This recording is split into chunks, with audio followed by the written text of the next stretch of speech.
Hello, welcome to the July edition of First Friday. So today, first of all, I wanted to say happy 4th of July. It's actually July the 7th, but our holidays seem to expand into a whole week or a whole month, right? So it's a great time of the year. I love 4th of July. I love what all of it means. Celebrating with family and celebrating the independence that we have as Americans. It's something that I don't want to ever take for granted. And so, happy belated 4th of July to all of you today. First of all, I wanted to give you an update on my series of Puzzle by Medicare workshops.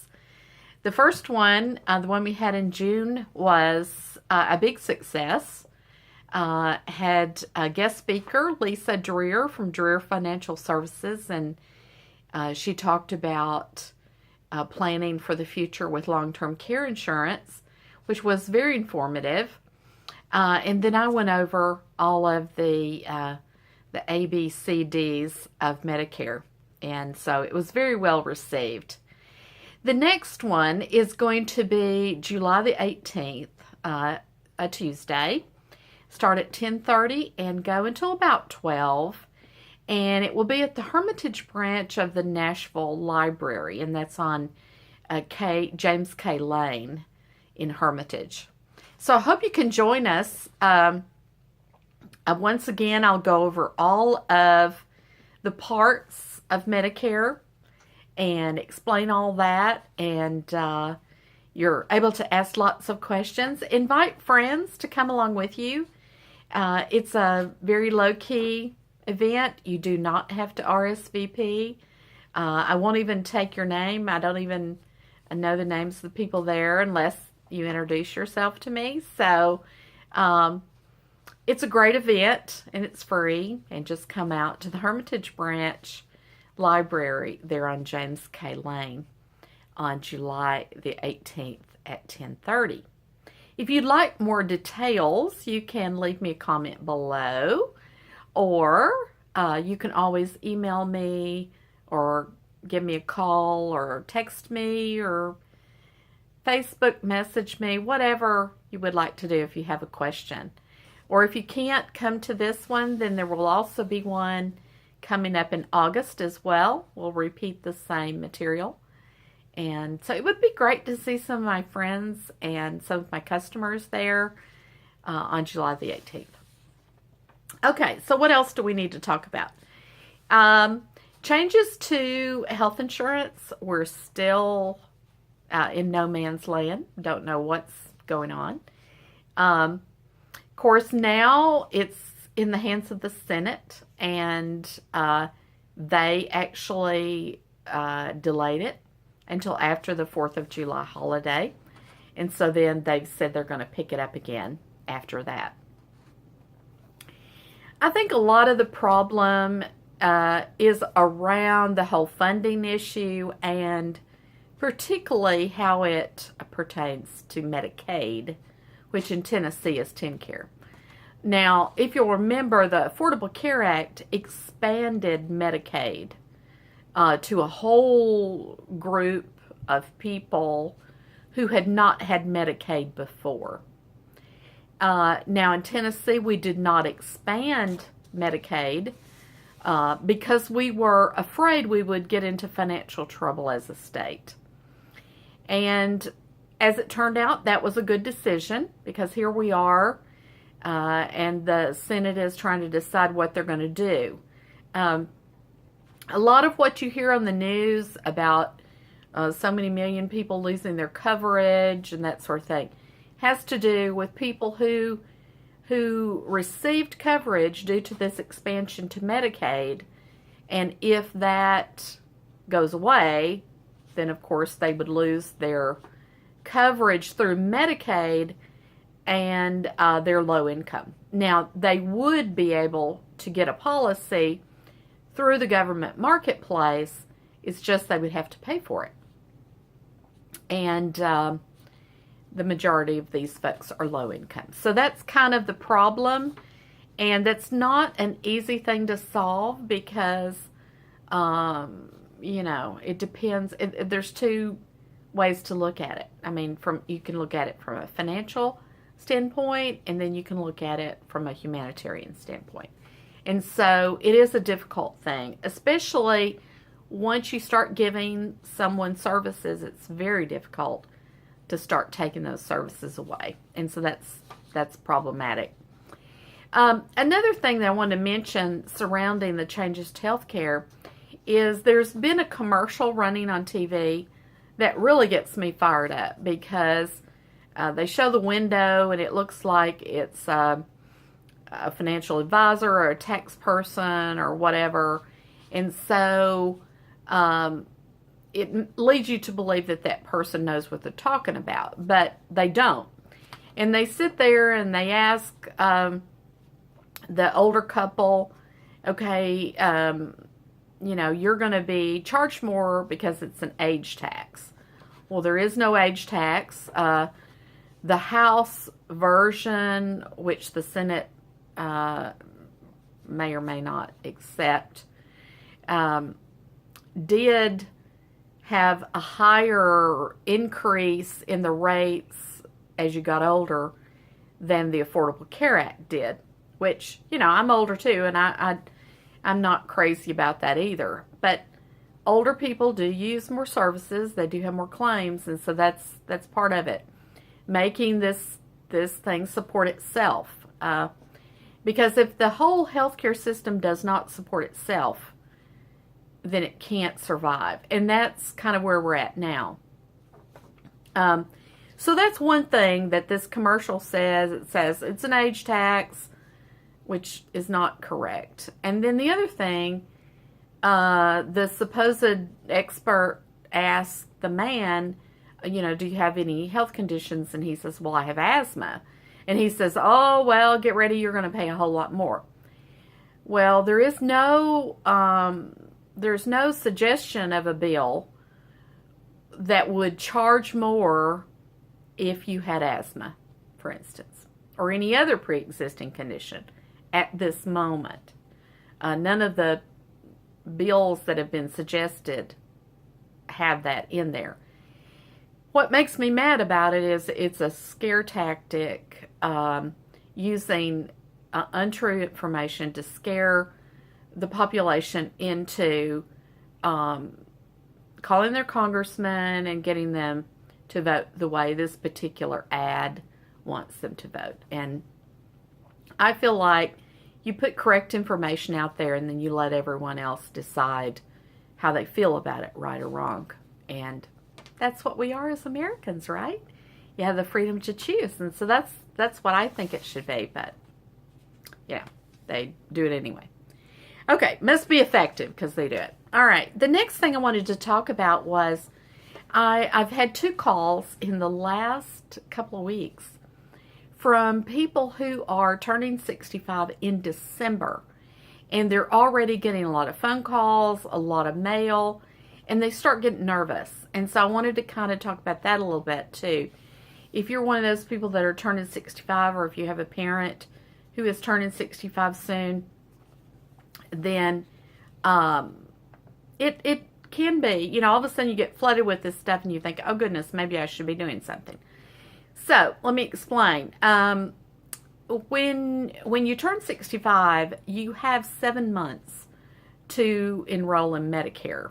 Medicare is health insurance for either disabled or older Americans. So you have 7 months to do that. So it's 3 months prior to your birth month, and then 3 months after your birth month. So for a person in December, they're already getting calls in July, and so it's just over anxious, overzealous salespeople is all it is. And so ideally, if you're turning 65 in December, your Medicare, you'll probably want it to be in place on December 1st. And so sometime in October. You can give me a call in September. We can schedule an appointment for October if that helps you to feel better about it. But you have plenty of time to get enrolled in Medicare. And if I work with you, it takes, and the initial appointment's going to take us hour to 2 hours because I explain everything to you, give you all your options. Usually, we don't even do anything that day. Just give you an opportunity to know what Medicare is and what your options are, and then we make a selection later. But October, if your birthday's in December, October is plenty of time. So, if your birthday's in November, then September. Your birthday's in October, then you should be giving me a call and we can start talking about it. So I hope that helps. Now, people get confused about Medicare, which is the health insurance that's provided to disabled and older Americans, and Social Security, which is your retirement income that you have saved for while you've been working. Social Security depends on your age and whether you want to get all of it or not, or your full benefit or a reduced benefit. So your Social Security benefit, technically you can start taking that at age 62 at a reduced amount. But I think for people turning 65 right now, to get your full Social Security benefit, you have to wait till you're 67. But please don't wait till you're 67 to do your Medicare, because if you don't have other health coverage, you're going to be penalized. So you have to do your Medicare either when you turn 65 and are new to Part B, or if you retire and you're new to Part B, which could be really at any age. But it's that new to Part B is when you have to need to enroll so that you don't get the penalty. So I hope that helps that. Now, in order to enroll in Medicare, you do need to apply for your Part B. Now, if you are already drawing Social Security, so let's say that you started drawing your Social Security at age 62, the government knows that you're not working, or you're not working a full-time job. So they're going to assume that you do not have health insurance through your work. And they're going to automatically enroll you in Part B. Now, you get Part A automatically at 65, but they're going to automatically enroll you in Part B as well when you turn 65 if you've already been drawing your Social Security. So your Medicare card is just going to show up 2 or 3 months prior to your birthday. It's just going to show up in the mail. Please, please, tear it out, sign it, put it in your wallet, or just put it up somewhere safe, but somewhere where you'll remember where it is. Very important. Because you have to have that card to enroll in Medicare. Technically, I'm supposed to see it. So make sure that if you're already drawing Social Security, that you look for that Medicare card to arrive in the mail. Now, if you're working and you plan to work up to whatever age, and then you retire, and you want to start on Medicare so that you have health insurance coverage, you'll need to apply for Part B, and you do that by going to, this is where it gets confusing, but to the Social Security Administration. So it's ssa.gov, ssa.gov, and click where it says retire or something up at the top, get ready to retire or something.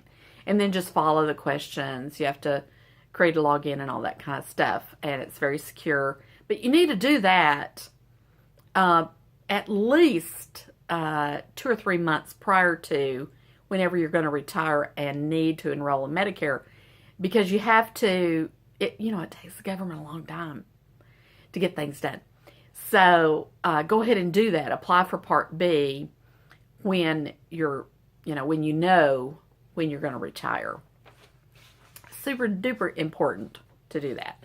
And so when I work with people, if I go and meet with you and you haven't applied for Part B, then that's your homework. That's your first homework, is to apply for Part B. And if you wait too late, then, it takes a long time to get that card, and it just really kind of puts the squeeze on things. So make sure you do it in the right order and get it all done on time.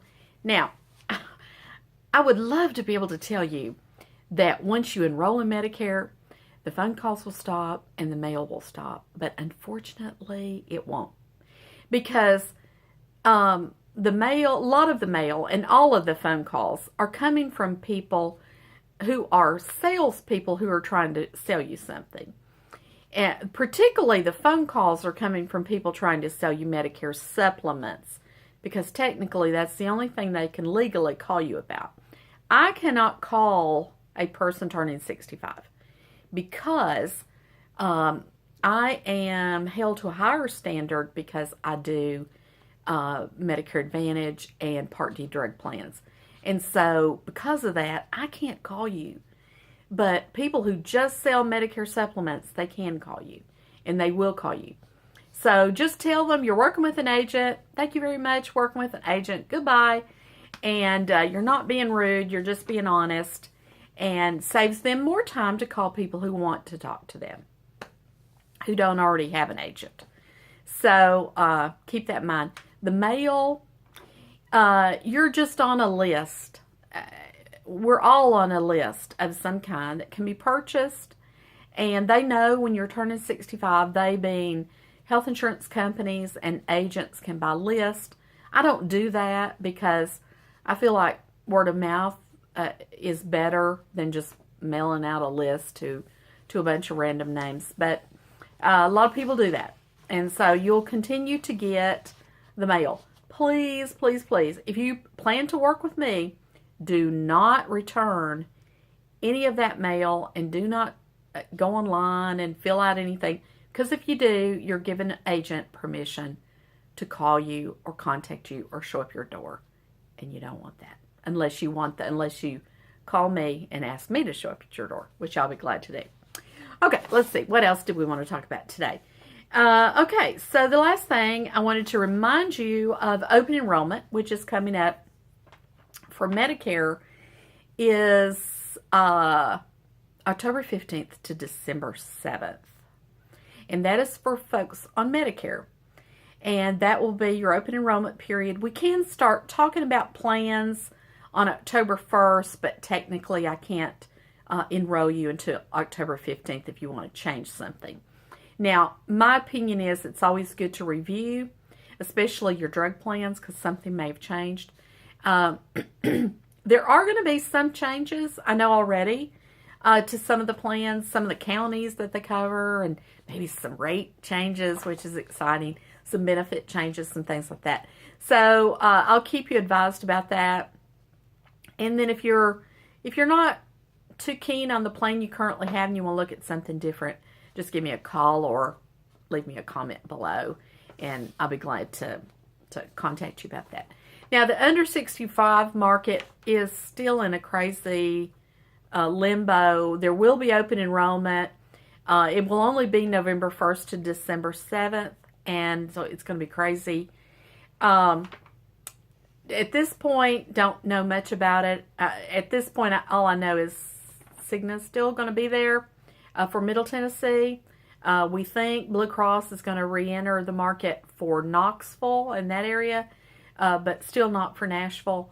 So it looks like at this point just Cigna, although there's been some rumors, it was in the Tennessean, that there will be a new insurance carrier for the individual market called Oscar. And I have contacted them and asked that they keep me updated on their plans for Middle Tennessee. So more about that later, maybe in the first Friday of August or September. So for now, that's all I have for you.